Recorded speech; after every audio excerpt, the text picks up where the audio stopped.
My name is Maya, and I'm an editor at a major publishing house downtown. I'm just a regular girl who likes to keep things straightforward.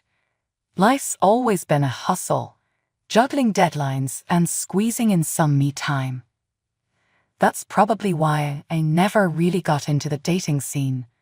I usually preferred my own company, with a good book or a quiet walk in the park near my apartment. But that all changed on a sunny Saturday that seemed just like any other. I was deep into a podcast, strolling along without a care in the world. The park was buzzing with people and their pets, kids running around, full of life. I guess I lost track of where I was walking because the next thing I knew, a guy on a bicycle nearly collided with me.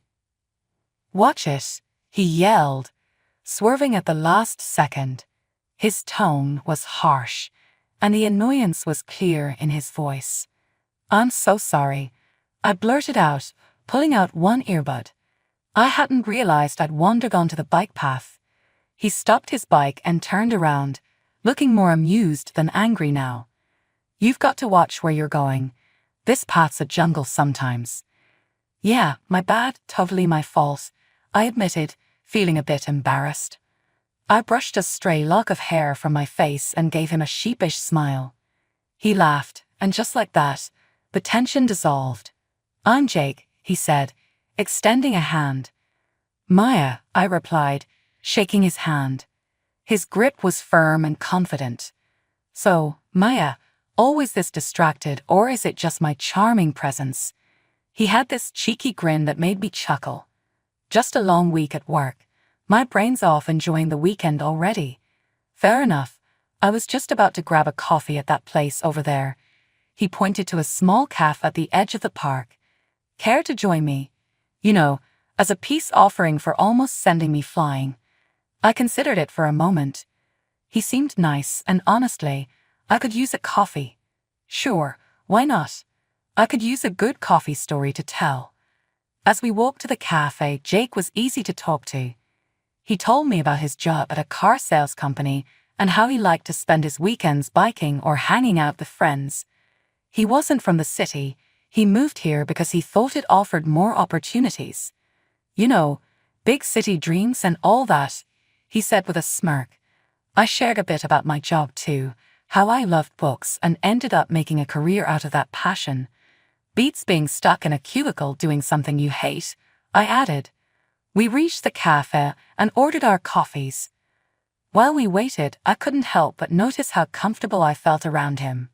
It was strange because usually I'm a bit reserved around new people, but with Jake, the conversation just flowed.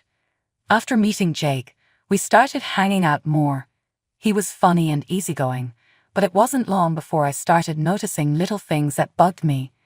It was nothing major at first, just small comments here and there that made me raise an eyebrow. One Saturday, we decided to go out for dinner, and somehow the topic of careers and family came up. We were just chatting about work and life, nothing serious, or so I thought. "So, how's the book world treating you?" Jake asked, taking a sip of his beer. "It's busy as always. Deadlines don't stop for anyone," I replied, poking at my salad. "Yeah, I get that, but you wouldn't want to be stuck in that forever, right? I mean, eventually, you'd want to settle down, maybe cut back on work hours," Jake said casually. I paused, fork midair. "Not really, Jake. I love what I do. I don't see myself giving it up anytime soon or ever, really." Jake shrugged. "Sure, but what about when we have kids? Wouldn't you want to be around more?" The question caught me off guard. "We?" I chuckled nervously. "That's jumping way ahead, don't you think?" He laughed it off. "Yeah, you're right. Just thinking out loud, I guess." I tried to shake off the discomfort, but it lingered. A couple of weeks later, Jake invited me to have dinner with his parents. I figured it was a good sign, things getting serious and all. I was nervous but hopeful. That dinner, though, opened my eyes a bit more. His parents lived in a cozy, well-kept house in the suburbs. His mom, Mrs. Thompson, was all smiles when we arrived. "Maya, so lovely to finally meet you. Jake has told us so much about you," she gushed, pulling me into a hug. "Thank you for having me, Mrs. Thompson. It's great to meet you too," I managed to say, returning her smile. Dinner was served, and everything was going well until Mrs. Thompson started talking about family and marriage. "You know, Jake was always the responsible one," she began, serving herself more potatoes. "We've always told him the importance of finding a good girl who knows her way around the house." Jake's dad nodded. "Absolutely. It's about building a good foundation. A man needs to provide, and a woman, well, she takes care of the home." I glanced at Jake, hoping he'd say something, but he just focused on his food. Mrs. Thompson continued, "It's how we raised our boys. Family first, right, Jake?" "Right, Mom," Jake said, finally looking up. His agreement felt like a punch to the gut. I tried to keep my cool. It's interesting because I've always been pretty career-oriented. I love my job, and I believe in contributing equally. Mrs. Thompson smiled a bit too sweetly. "Of course, dear, but you'll see, priorities change when you start having children. It's only natural for a woman to want to stay at home with her babies." The rest of the evening felt like a fog. We left shortly after dinner, and on the drive back, the air between us was tense. "Your mom has some strong opinions about family roles," I said, breaking the silence. "Do you see things that way too?" He hesitated, then said, "I think there's some truth to it. I mean, it worked for my parents." Despite the uneasy dinner with Jake's parents, our relationship continued. Somehow, the good times seemed to outweigh the bad, and I found myself agreeing to marry him. Looking back, love must have blinded me because those warning bells were still ringing in the back of my mind. The wedding planning started, and it was all a whirlwind. Jake wanted something simple, and so did I. We decided on a modest ceremony with just close family and friends. As the day approached, the real pressure began to mount, not about the event but about what our lives would become afterward. After the ceremony, at the reception, Jake's mom pulled me aside. Her smile was wide, but her eyes were serious. "Maya, dear, I'm so happy for you both. Remember, a good wife supports her husband no matter what." "Thank you, Mrs. Thompson. I intend to be a supportive partner," I replied, trying to keep my voice steady. "And remember, dear, when the babies start coming, it's best if you're at home. You can't trust strangers to raise your children." Her words felt like a warning, and the finality in her tone made my stomach turn. I just nodded, not trusting myself to speak. Later, Jake and I had a moment alone. "Your mom talked to me about kids and me not working," I started, watching his reaction closely. "Yeah, she's just looking out for the future. She means well, Mia. You know how moms are." Jake brushed it off, taking a sip of his champagne. "But you know I'm not planning to quit my job, right? Even when we have kids." I pressed, needing him to understand. Jake paused, his face serious. "We'll see, Mia. Things change. We'll do what's best for our family." After our wedding, Jake suggested we move to a larger apartment closer to his work at the car sales company. The place was nice, bigger than our old one, but it was right next door to his parents' house. I had my suspicions about why he chose this particular spot, but I agreed, hoping for the best. Once settled, the reality of our new life together began to surface. Jake started bringing up his idea of a traditional family more often, where he would be the breadwinner and I would handle the household and eventually the kids. One evening, we sat down with our finances spread across the dining table, a mess of bills and budgets under the dim light. I tried to show him how keeping both our jobs was more beneficial, especially with the economy being unstable. "Look at these numbers, Jake. With both incomes, we're not just getting by, we're actually saving. It makes no sense for me to quit my job," I said, pointing at the spreadsheet. Jake shook his head, pushing the papers away slightly. It's not just about the money, Mia. It's about having a real family life, like my parents had. I sighed, my frustration growing. But it's not the past, Jake. Things are different now. We both need to contribute. He didn't seem convinced, and the discussion ended with a heavy silence. The situation got more complicated with his mother, Mrs. Thompson, living so close.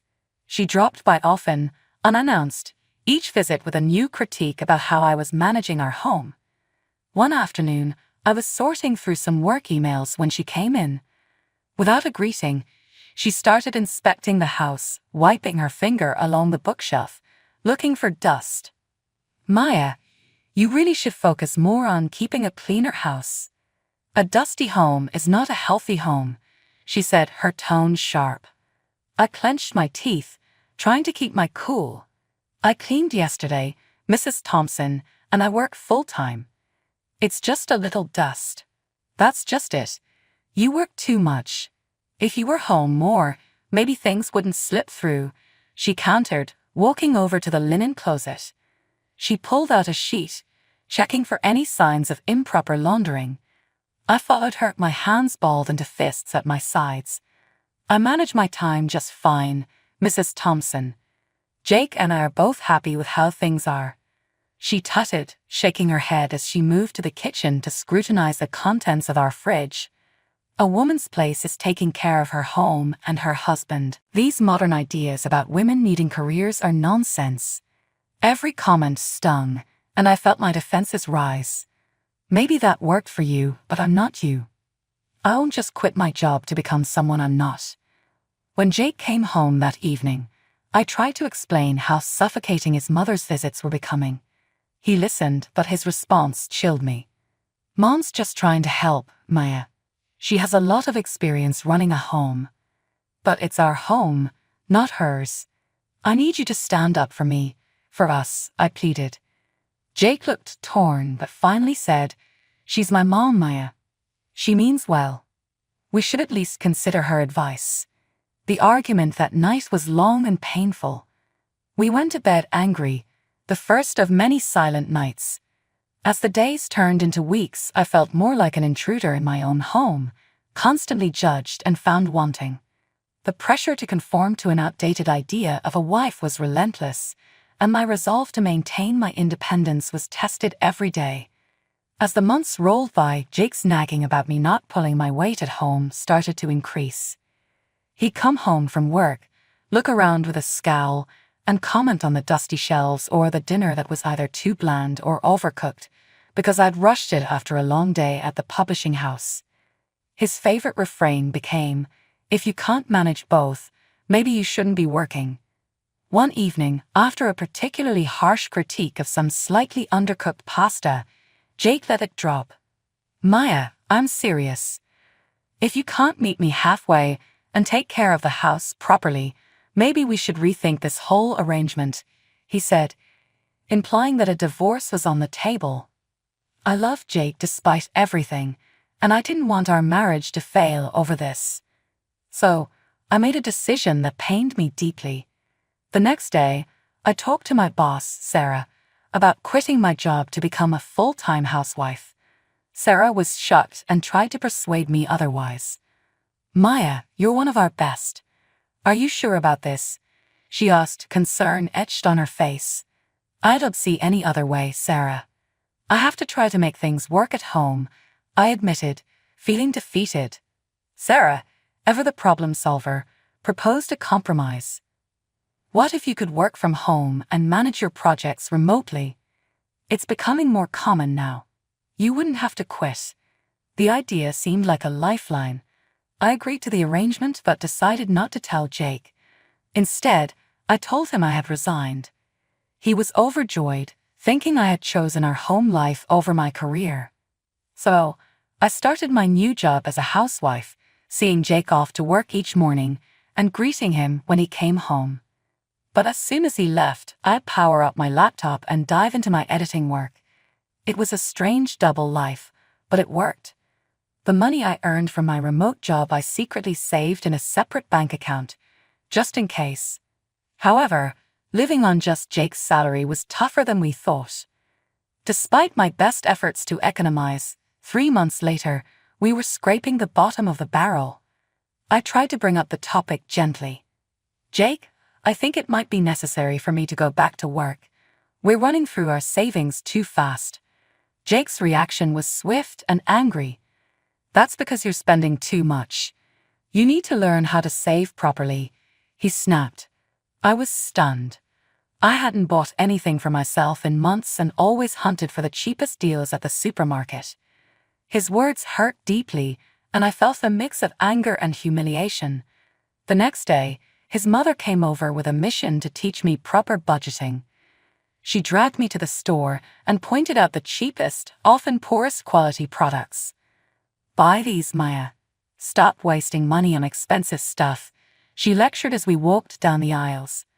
Back home, she showed me how to dilute dish soap to make it last longer. You use too much, you need to make do with less, she instructed, her tone patronizing.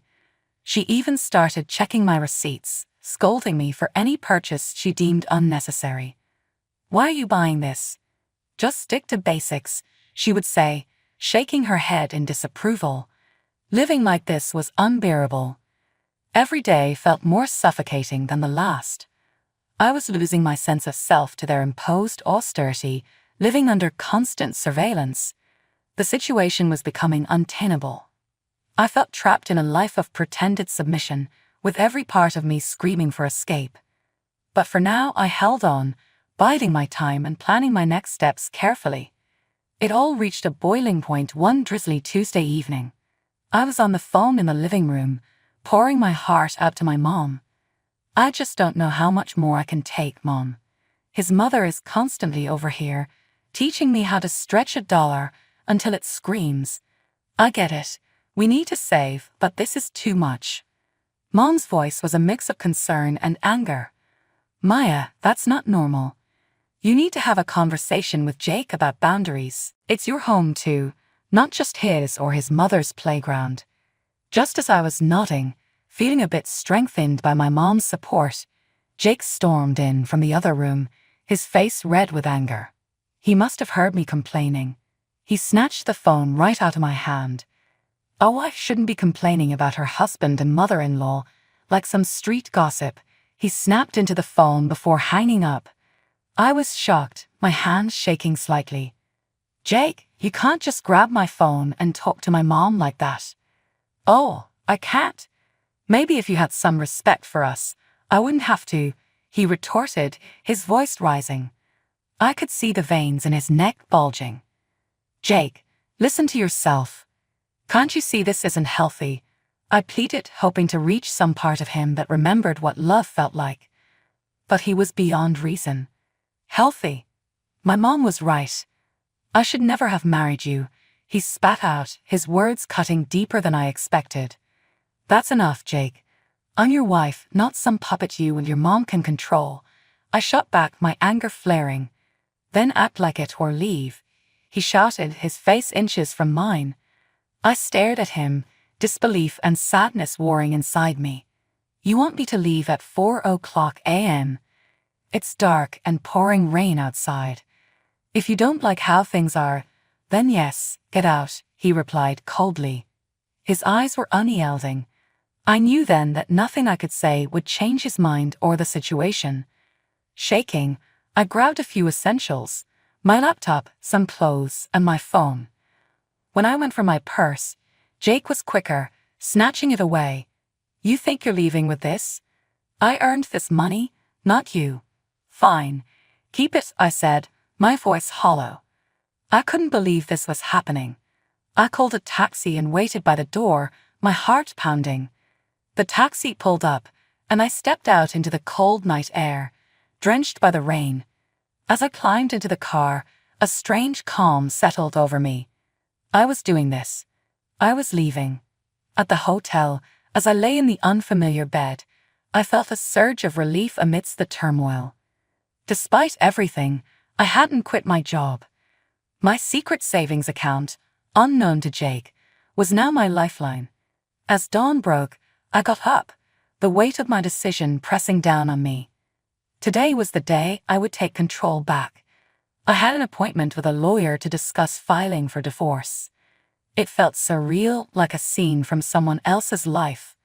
The lawyer's office was a stark, unassuming place, tucked between a row of old brick buildings. Inside, Mr. Collins, my lawyer, was a straightforward man who wasted no time. "Let's get down to business," he said as soon as I sat down. "You're here to file for divorce, correct?" "Yes," I confirmed, my voice steadier than I expected. "I can't go back to the way things were." Mr. Collins nodded, serious. "All right. I'll need all the details. Any joint accounts, property, anything that needs untangling." We spent the next hour going over everything. He explained the legal process, what I could expect, and what my rights were. He was thorough, ensuring I understood every step before drawing up the necessary documents. "You'll need to serve these to your husband," he instructed as he handed me the envelope, sealed with a stamp that felt like the seal on my old life. Armed with the divorce papers, I went back to the apartment I had shared with Jake. He was still asleep, probably exhausted from last night's fallout. The apartment felt different as I packed my things. Every item I tucked away marked the end of another shared chapter. By the time I finished packing, Jake was stirring. He wandered into the kitchen, bleary-eyed and clearly confused to see my bags piled by the door.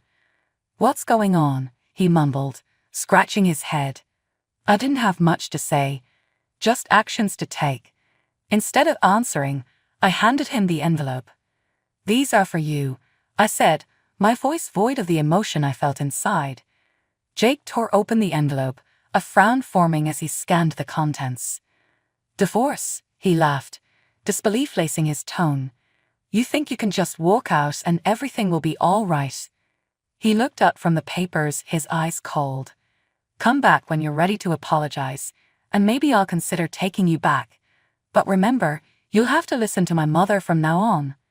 The absurdity of his words almost made me laugh, but I held it back. "I'm not coming back, Jake. I'm done. We're done." Walking out of that apartment, the air felt different, crisper, almost hopeful. I went straight to the new place I had rented days before. It was small, but mine alone, a place where I could start rebuilding. Each step felt heavy but right. A few weeks after moving in, I was back at the office, fully immersing myself in the whirlwind of publishing deadlines and author meetings.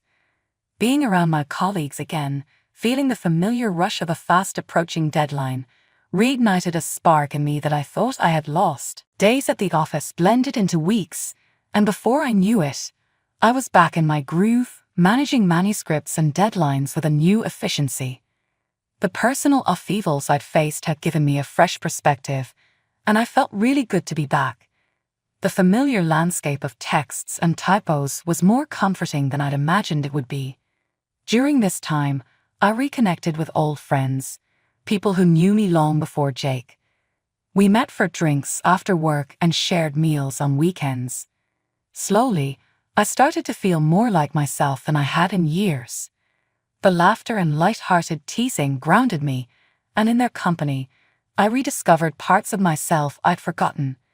A few months into this new phase, I received an unexpected call from Jake. His voice was awkward and tinged with desperation. "Hey, I got laid off. Things are pretty rough," he started, stumbling over his words. "I was thinking maybe you could help me out financially." His request hung in the air, audacious and somewhat insulting given our history. "And, maybe we could start over. Rebuild. I mean, if you apologize to me and my mom and show some commitment here." His voice trailed off, hopeful yet uncertain. I couldn't help but laugh at the absurdity of his proposal.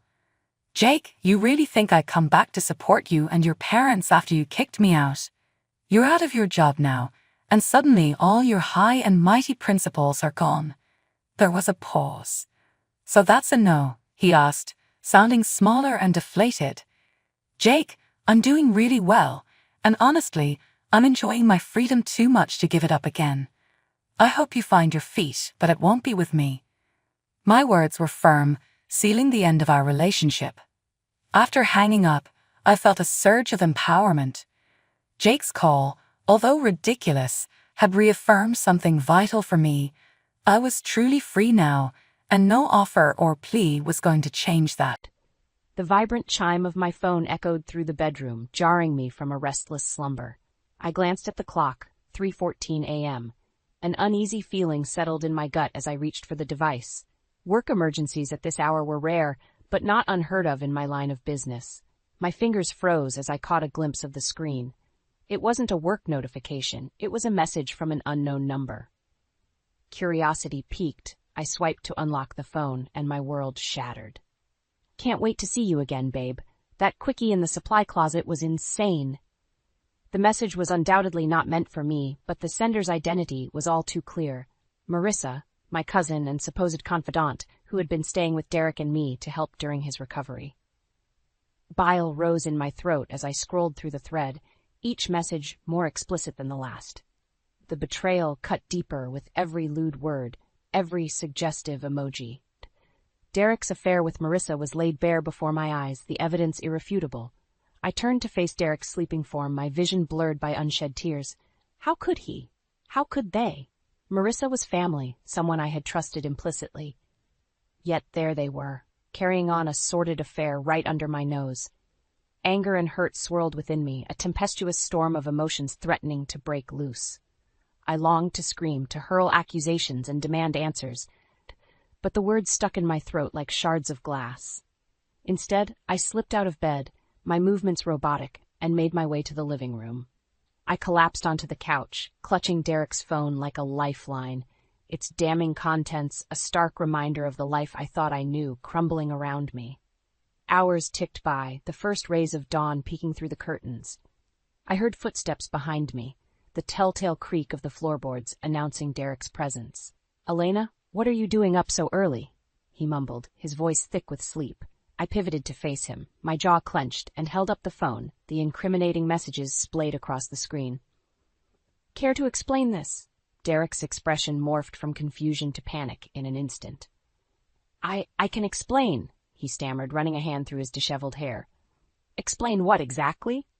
I snapped, my voice trembling with barely contained fury. "How you've been sleeping with my cousin right under my nose, how you've been betraying me with someone I trusted." He opened his mouth, but I cut him off, unwilling to hear his excuses. "Save it, Derek. I don't want to hear your lies anymore." Anger and anguish welled up within me, threatening to spill over. I fought to maintain my composure, to cling to the last shreds of dignity I had left. Derek's lips pressed into a thin line, his eyes hardening. "If you hadn't been so wrapped up in your work all the time, maybe this wouldn't have happened." His words sliced through me like a knife, twisting the blade of betrayal deeper into my heart. In that moment, I knew our marriage was well and truly over. I rose from the couch, squaring my shoulders and meeting his gaze with unwavering resolve. "Get out." Derek opened his mouth to protest, but I silenced him with a shake of my head. "Just go, Derek. We're done." As he stormed out of the apartment, the weight of his betrayal finally hit me, and I sank to the floor, sobs racking my body. But amidst the pain and heartbreak, a newfound determination took root within me. They would pay for this. Both of them. In the days following Derek's explosive revelation, a fog of grief and disbelief enveloped me. I alternated between fits of rage and deep sorrow, grappling with the harsh reality of his betrayal. But as the initial shock subsided, a steely resolve took root. I would not be a victim, not anymore. I confided in Alex, my closest friend and a brilliant lawyer. His jaw tightened as I recounted the sordid details, his normally jovial demeanor replaced by a cold fury. "That lying, deceitful bastard," he seethed, slamming his fist on the table. "We're going to bury him, Elena. I promise you that." With Alex's guidance, I began meticulously gathering evidence of Derek's misdeeds, leaving no stone unturned. Late nights were spent combing through financial records, unearthing a trail of embezzlement and fraud that seemed to stretch back years. Derek had the audacity to confront me one evening as I pored over the damning documents. "What are you up to, Elena?" he demanded, his eyes narrowed with suspicion. I met his gaze head-on, refusing to flinch. "Funny, I was about to ask you the same thing, though I think I already know the answer." He scoffed, his lips curling into a contemptuous sneer. You think you're so smart, don't you? Newsflash, sweetheart, you're just a pretty face. Without me, your precious company would be nothing. White-hot rage coursed through my veins, but I reined it in, forcing a tight smile. We'll see about that, won't we? As the weeks passed, the web of deceit surrounding Derek and Marissa grew increasingly tangled. Marissa had not only been complicit in the affair, but had actively aided Derek in siphoning funds from my company. I summoned her to my office, the weight of the evidence heavy in my hands. She sauntered in, her expression a sickening mix of arrogance and feigned innocence. "Elena, darling, what's this all about?" she simpered, batting her eyelashes. I slapped the stack of papers onto the desk, my teeth clenched. "Cut the act, Marissa. I know everything. The affair, the embezzlement. You two make me sick."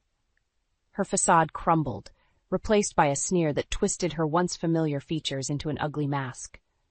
"Oh, please, like you're some paragon of virtue.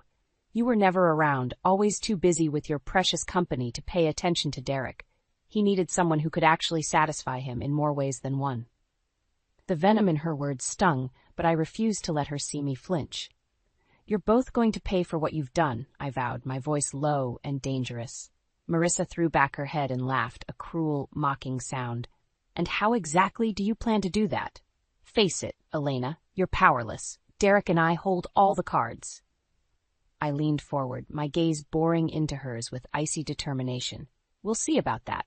As she swept out of the office, I allowed myself a grim smile. They thought they had won, but they had no idea what was coming. With Alex's help, I would dismantle their lives piece by piece, until they had nothing left but the consequences of their actions. The war had only just begun. In the wake of Marissa's taunting diatribe, a cold clarity washed over me. If I wanted to emerge victorious from this battle, I needed to arm myself to the teeth.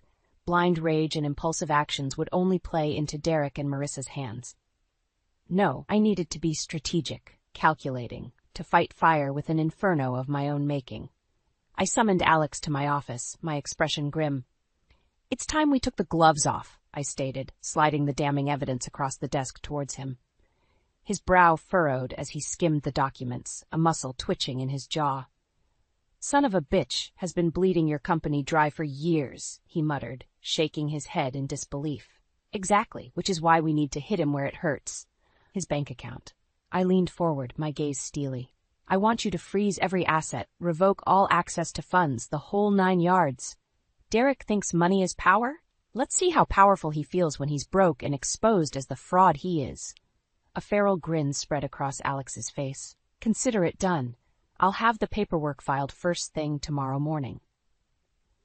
As Alex left to set the wheels in motion, I turned my attention to another crucial front, protecting my own assets. Derek and Marissa may have thought they held all the cards, but I wasn't about to make it easy for them. I summoned my finance team, my expression grave. "Gentlemen, I'm afraid we have a situation on our hands." Over the next few hours, I worked tirelessly to transfer funds, liquidate investments, and batten down every financial hatch. By the time the sun rose the next morning, my assets were secured, safely out of Derek and Marissa's grubby paws. The first salvo had been fired. A few days later, Alex strode into my office, a triumphant gleam in his eye. "It's done. Derek's assets have been frozen, and the authorities are investigating his financial dealings." Relief washed over me, but I knew this was just the beginning. Derek would undoubtedly retaliate, and I had to be prepared. Sure enough, my phone rang later that evening, Derek's name flashing across the screen. I answered with a smirk. "Hello, dear husband." His voice was a low snarl, barely contained fury simmering beneath the surface. "What the hell did you do, Alina? My accounts are locked, my cards declined, everything's frozen." "Oh, I'm sorry, did I fail to mention?" I feigned innocence, unable to resist twisting the knife. "I'm taking what's mine, Derek. Every last penny you stole from me, from my company, you and your little mistress are going to pay for what you've done." There was a beat of silence, and then he erupted, a torrent of vile profanities spewing forth. "You conniving bitch! You think you've won, but you're dead wrong. This isn't over, not by a long shot." The line went dead, but his words only fueled my resolve. Let him rant and rave. I was holding all the cards now. With my assets secure and the law on my side, Derek and Marissa were nothing more than trapped rats, their world crumbling around them. I poured myself a glass of wine, allowing a self-satisfied smile to tug at my lips. The battle was far from over, but the tides had well and truly turned in my favor. They had started this war, but I was going to finish it, and emerge victorious, no matter what it took. With Derek's assets frozen and the authorities sniffing around his financial dealings, it was time to unleash the next phase of my counterattack. I knew Derek wouldn't go down without a fight, but I was prepared for all-out war. I strode into Alex's office, my jaw set with grim determination. It's time we brought out the big guns. Alex looked up from his desk, eyebrows raised. You know I live for dramatic flair, but I'm going to need a bit more context here. I want to file for divorce and hit Derek with every legal claim in the book. Fraud, embezzlement, conspiracy, the whole 9 yards. My voice was steely, brooking no argument. A feral grin spread across Alex's face. Now you're speaking my language. I'll have the paperwork drawn up immediately. True to his word, Alex had the divorce papers ready within days, complete with a laundry list of charges that would make any self-respecting criminal's head spin. I signed them with a flourish, a sense of grim satisfaction washing over me. Derek's going to fight this tooth and nail, you know that, right? Alex cautioned, his expression serious. I met his gaze levelly. I'm counting on it. The moment the papers were filed, all hell broke loose. Derek's lawyer, a smarmy little weasel of a man, descended upon me like a rabid dog, hurling threats and accusations. This is a gross overreaction, Mrs. Davis, he sneered, his beady eyes narrowed with disdain. My client may have made some indiscretions, but this legal onslaught is completely unwarranted. I arched an eyebrow, unimpressed. Indiscretions? Is that what you call defrauding a company and cheating on your wife with her own cousin? The weasel's face reddened, but I pressed on, relentless. Your client is a lying, thieving scumbag, and he's going to pay for what he's done, in full. As the legal battle raged on, Derek and Marissa's sordid affair became public knowledge, splashed across every tabloid and gossip rag. Suddenly, the perfect couple everyone had envied was a punchline, a cautionary tale of greed and betrayal. Derek tried to maintain his usual bravado, sneering at reporters and issuing terse, no comments, but I could see the cracks in his facade, the way his smile didn't quite reach his eyes. Marissa, on the other hand, seemed to relish the attention, preening and posing for the cameras like a deranged socialite. That is, until the backlash from her own family hit. Her parents disowned her, her siblings cut off all contact. Even her friends abandoned her, appalled by her despicable actions. As for me, I weathered the storm with my head held high, refusing to be cowed or shamed.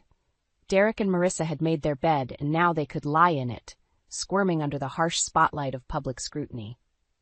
The courtroom battles were brutal, with both sides flinging allegations and personal attacks like grenades. But thanks to Alex's legal prowess and the mountain of evidence we'd amassed, we emerged victorious time and again. Finally, after months of bitter legal warfare, the knockout blow was delivered. Derek was not only forced to relinquish control of my company, but found himself facing criminal charges for fraud and embezzlement. As the judge read out the verdict, I allowed myself a satisfied smile. Derek caught my gaze, his eyes burning with impotent rage and hatred. But I didn't care. He was finished. His life in ruins. The war was over, and I had won. With Derek's assets frozen and the legal noose tightening around his neck, I expected him to slink away into the shadows, tail tucked between his legs. But the man was nothing if not a glutton for punishment. I'd barely savored my courtroom victory when my phone rang, Derek's name flashing across the screen. Against my better judgment, I answered, bracing myself for the inevitable torrent of vitriol. You think you've won, don't you? He spat, his voice dripping with venom. Well, you're sadly mistaken. This isn't over, not by a long shot. I rolled my eyes, utterly unfazed by his empty bravado. Save your breath, Derek. The courts have ruled, and you've been exposed as the lying, thieving scumbag you are. It's over. There was a pause, and I could practically hear the gears turning in his devious little mind. Maybe for me, he conceded, his tone taking on a sinister edge. But what about your precious company? You really think you're going to be able to run that ship without me? A knot of dread formed in the pit of my stomach, but I refused to show any outward signs of concern. I've been running this company just fine for years, Derek. You were nothing but a leech, draining its resources for your own gain. He barked out a harsh laugh. Keep telling yourself that, sweetheart. But the truth is you're in way over your head without me. Just you wait. Your precious empire is going to come crashing down around you. The line went dead, but his words continued to echo in my mind, stoking the flames of doubt and uncertainty. Could he be right? Had I underestimated just how much control he'd wielded over the company's inner workings? I pushed the thoughts aside, refocusing my energy on securing my position and safeguarding the company from any further sabotage. With Derek's influence excised like a cancer, I set about purging his loyalists from key positions, replacing them with trusted allies. It wasn't long before the first bombshell hit. An anonymous whistleblower came forward, alleging that Derek had been cooking the books and falsifying financial reports for years. The news sent shockwaves through the company, triggering a mass exodus of investors and clients fleeing the perceived instability. I called an emergency meeting with my executive team, my expression grim. All right, people, we have a crisis on our hands. Derek's left us a lovely parting gift in the form of cooked books and shady dealings. Panic flickered across their faces, but I silenced it with a raised hand. But that ends today. From this moment on, we're going to scrub this company clean, leave no stone unturned. We're going to root out every last trace of Derek's corruption and rebuild from the ground up. There were murmurs of assent, but one voice piped up from the back of the room. With all due respect, ma'am, how can we be sure you're not just as compromised as Derek was? The accusation hung in the air like a lead balloon, but I met it head-on, unflinching. Because I'm not the one who betrayed this company for personal gain. I'm not the one who cheated and lied and stole. Derek did this, not me. I swept my gaze across the room, my expression resolute. I know I've got my work cut out for me in terms of regaining your trust, but I'm going to prove to each and every one of you that this company is in good hands, my hands. It was an uphill battle, but slowly, surely, I began to turn the tide. One by one, I won over the doubters, the skeptics, through sheer force of will and an unwavering commitment to transparency and integrity. As for Derek and Marissa, their fall from grace was as swift as it was brutal. With the legal walls closing in and their reputations in tatters, they found themselves social pariahs, shunned and ostracized by their former circles. I caught wind of Marissa's spectacular downfall. She'd been fired from her cushy marketing job, her severance package revoked in light of the scandal. Her family had disowned her, and her so-called friends had abandoned her, like rats fleeing a sinking ship. As for Derek, well, let's just say that his newfound status as a convicted felon didn't exactly open many doors in the business world. The once mighty titan had been reduced to a punchline, a cautionary tale of hubris and greed. And me? I stood at the helm of my company, battered but unbroken, a phoenix rising from the ashes of Derek's betrayal. The road ahead was long and arduous, but I was ready to rebuild, to reclaim what was mine, and to emerge stronger than ever before. Derek and Marissa had tried to break me, but in the end they had only forged me into steel. In the aftermath of Derek's dramatic unraveling, a sense of grim satisfaction washed over me. The lying, cheating scumbag had finally received his comeuppance, his life in ruins, a fitting punishment for the devastation he'd wrought. But even as I savored my hard-won victory, a nagging sense of unease gnawed at me. Derek's final threat still echoed in my mind, a dark promise that my struggles were far from over. Sure enough, it wasn't long before the other shoe dropped. I was in the middle of a meeting with the marketing team, discussing strategies to rebuild our brand's tarnished image, when Alex burst through the door, his expression thunderous. "Elena, we need to talk. Now." His tone brooked no argument. I excused myself, dread coiling in the pit of my stomach, and followed Alex to his office. He wasted no time in dropping the bombshell. "Derek's filed a lawsuit against you and the company," he growled, slamming a thick stack of papers onto his desk. "He's claiming you orchestrated a campaign of defamation and destroyed his career out of spite." White-hot fury surged through my veins as I scanned the documents. Are you kidding me?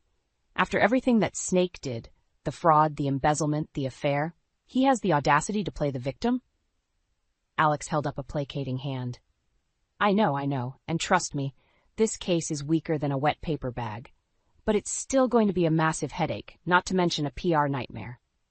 I gritted my teeth, steeling my resolve. So be it. We'll fight this like we've fought everything else Derek's thrown our way, with the truth on our side. The ensuing legal battle was nothing short of a circus, a spectacle of mudslinging and personal attacks that played out in the public eye. Derek's lawyers painted him as a tragic figure, a devoted family man, driven to desperate measures by a cold, neglectful wife. I scoffed at the absurd notion, but the accusations stung nonetheless. How dare he try to twist the narrative, to rewrite history and absolve himself of his own despicable actions? In the end, though, facts proved far more potent than fiction. With the mountain of evidence we'd amassed, financial records, witness testimonies, even Derek's own incriminating messages, his flimsy case crumbled like a house of cards. The final nail in the coffin came when Marissa took the stand. Faced with the prospect of perjury charges, she sang like a canary, spilling every sordid detail of her affair with Derek and their conspiracy to defraud my company. I'll never forget the look on Derek's face as Marissa delivered her damning testimony, his mask of righteous indignation melting away to reveal the sniveling coward beneath. In that moment, he knew he was beaten, his last desperate gambit thwarted. When the verdict finally came down, it was a resounding victory for our side. Derek's lawsuit was dismissed, and he was ordered to pay exorbitant legal fees and damages. But that wasn't the end of his humiliation. As I left the courthouse, flanked by Alex and a throng of reporters, Derek emerged from the building, his head hung in defeat. Our eyes met, and I saw a flicker of pure, unadulterated hatred burning in his gaze. "You won't get away with this," he snarled, his voice dripping with venom. "I'll make sure you pay for what you've done, even if it's the last thing I do." A mirthless chuckle escaped my lips as I regarded the pathetic shell of a man before me. "You're the one who's going to pay, Derek, for the rest of your miserable life." With that, I turned on my heel and strode away, leaving him to stew in the wreckage of his own making. The war was over, and I had emerged victorious, but at what cost? As the celebrations died down and the dust settled, I found myself alone in my office, staring out at the city skyline. What should have been a moment of triumph felt hollow somehow, tainted by the bitter aftertaste of revenge. Had it all been worth it? The lies, the deception, the scorched earth tactics? Or had I lost a piece of myself along the way, sacrificed on the altar of vindication? A quiet voice in the back of my mind whispered that perhaps there was another way, a path that didn't involve sinking to Derek's level of depravity. But it was too late for such musings now. The die had been cast, and there was no going back. All I could do was soldier on, rebuild what had been broken, and pray that the hollow ache in my chest would eventually fade. Derek and Marissa had been vanquished, but at what price? Only time would tell if the cost of my vengeance was one I could truly stomach. In the weeks following my courtroom triumph over Derek's petty lawsuit, an uneasy truce settled over the battlefield. The war may have been won, but the scars ran deep for both sides. I threw myself into the task of rebuilding, working tirelessly to restore my company's tarnished reputation and repair the damage wrought by Derek's deception. With each small victory, a new client, a positive press mention, a rising stock price, the hollow ache in my chest began to fade, replaced by a newfound sense of purpose. Derek, on the other hand, had well and truly fallen from grace. His once glittering career lay in ruins, the mighty titan reduced to a cautionary tale. I caught wind of his sordid downfall through the grapevine. No reputable firm would touch him, his reputation forever tainted by his criminal convictions. As for Marissa, well, let's just say karma has a way of evening the scales. It was a crisp autumn morning when Alex strode into my office, a triumphant gleam in his eye. "You'll never guess what fresh hell our favorite dysfunctional duo has landed themselves in," he announced, settling into the chair opposite my desk. I arched an eyebrow, equal parts intrigued and wary. "Do I even want to know?" Alex's grin widened as he slid a folder across the desk. "See for yourself." I flipped it open, my eyes widening as I scanned the contents. "You can't be serious." "As a heart attack," Alex confirmed. "Derek and Marissa are being charged with conspiracy to commit fraud, racketeering, you name it. Seems our little whistleblower friend was just the tip of the iceberg." A bitter chuckle escaped my lips as I digested the news. I never thought I'd see the day, Well, believe it, sister, Alex crowed. Those two snakes are finally getting the book thrown at them. Hard. In the days that followed, the sordid details of Derek and Marissa's far-reaching criminal enterprise trickled out, each revelation more shocking than the last. They'd been living a double life, using my company as a front to funnel illicit funds, evade taxes, and line their own pockets. The evidence was damning, overwhelming, and this time there was no wiggle room, no legal loopholes for Derek's team of shysters to exploit. He and Marissa were well and truly boxed in, the walls closing in around them. I'll never forget the day they were led into the courtroom in handcuffs, a pathetic sight to behold. Derek, once so poised and confident, hung his head in shame, his expensive suit rumpled and disheveled. Marissa, for her part, maintained a haughty air of defiance, but I could see the fear flickering in her eyes. The trial was little more than a formality, a public crucifixion to lay bare their myriad sins. Witness after witness took the stand, each more damaging than the last, until the weight of their guilt became too massive to deny. When the verdict finally came down, guilty on all counts, a weight lifted from my shoulders. It was over, truly and finally over. Derek and Marissa's twisted game of deceit and betrayal had been blown wide open, their misdeeds exposed for the world to see. As they were led away in chains, Marissa caught my eye, her gaze burning with impotent rage. In that moment, I felt something I hadn't expected: pity. Here were two souls so consumed by greed and hubris that they'd sacrificed everything, their reputations, their freedom, their very souls. Derek, on the other hand, refused to meet my gaze, his eyes downcast in bitter resignation. The mighty had well and truly fallen, brought low by his own avarice and depravity. In the aftermath, as the dust settled and the media circus died down, I found myself standing atop the rubble of our once idyllic lives, a victor surveying the hard-won battlefield. It was finally over. But as I looked out over the smoldering wreckage, I couldn't help but wonder, at what cost had this victory come? What parts of myself had I sacrificed in pursuit of vengeance? And was it all truly worth it in the end? Only time would tell, I supposed, as I turned my back on the past and strode forward into an uncertain future. The war was won, but the scars would linger. In the months following Derek and Marissa's dramatic downfall, an uneasy calm settled over my life. The storm had finally passed, leaving behind a strange, unsettling calm in its wake. With the legal battles and PR firestorms firmly in the rearview mirror, I found myself adrift, unmoored from the singular purpose that had driven me for so long. Vengeance had been my guiding star, my reason for breathing, and now that it had been achieved, I felt oddly hollow, untethered. But I'm getting ahead of myself. In the immediate aftermath of Derek and Marissa's sentencing, a wave of relief washed over me. The nightmare was finally over, the demons that had haunted me for so long vanquished. I could breathe again, live again, free from the weight of their betrayal. Or so I thought. The first few weeks passed in a blur of celebration and congratulations. Alex threw a raucous party at his place, a veritable who's who of the city's legal elite in attendance, all eager to toast the downfall of the dastardly duo. I plastered on a smile and made the rounds, accepting drinks and backslaps with practiced grace. But underneath the veneer of polite socialization, a part of me felt off, out of place, like an interloper at my own victory party. As the weeks stretched into months, that sense of disconnection only deepened. Logically, I knew I should have been over the moon.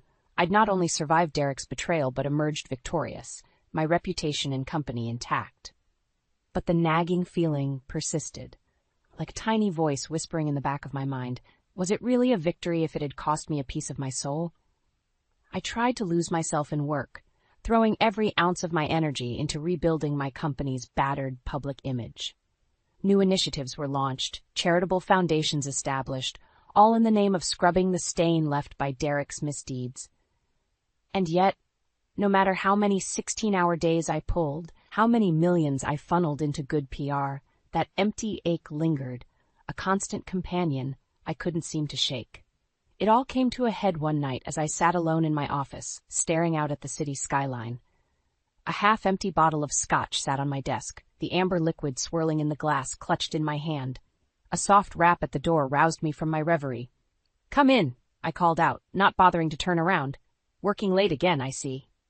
Alex's familiar drawl reached my ears as he settled into the chair opposite my desk.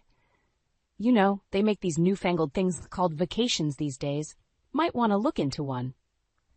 I huffed out a mirthless chuckle, swirling the contents of my glass. You know me, Alex. No rest for the wicked and all that. He was silent for a beat, studying me with those perceptive eyes of his.